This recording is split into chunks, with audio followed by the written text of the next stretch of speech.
হারামখোর মানুষগুলো নাফরমান হয়।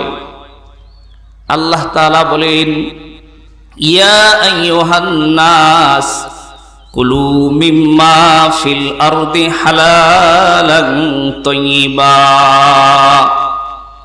আল্লাহ তাআলা জানায় দেয়, শুধু মুসলমান মানুষদেরকে সম্বোধন করে আল্লাহ তাআলা বলে নাই, কাফেরদেরকে সম্বোধন করে আল্লাহ বলে নাই, জমিনের মধ্যে যত মানুষ আছে সমস্ত মানুষদেরকে ডেকে আল্লাহ বলে, হে গোলাম, তোমরা হালাল খাবার আমি তোমাদের জন্য যে খাবারগুলো হালাল করেছি তা তোমরা গ্রহণ করো।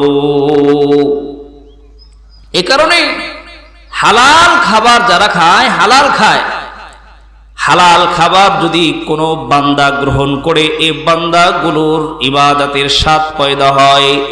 বলে এই হালাল খাবার যদি কোনো অমুসলিম গ্রহণ করে, দেখবেন ওই অমুসলিম কাফের মানুষটা যার ঈমান নাই, এই মানুষটাও বড় আদওয়ালা হয়। হালাল খাবার যদি গ্রহণ না করেন, হারামকে যদি বেছে নেন, যে মানুষগুলো হারাম খায় এই মানুষগুলোর দিলের মধ্যে গুনাহের দিকে ধাবিত হয়, গুনাহের আকৃষ্ট তৈরি হয়। এই জন্য হারামখোর মানুষগুলো নাফরমান হয়। কথা বলেন ঠিক কিনা?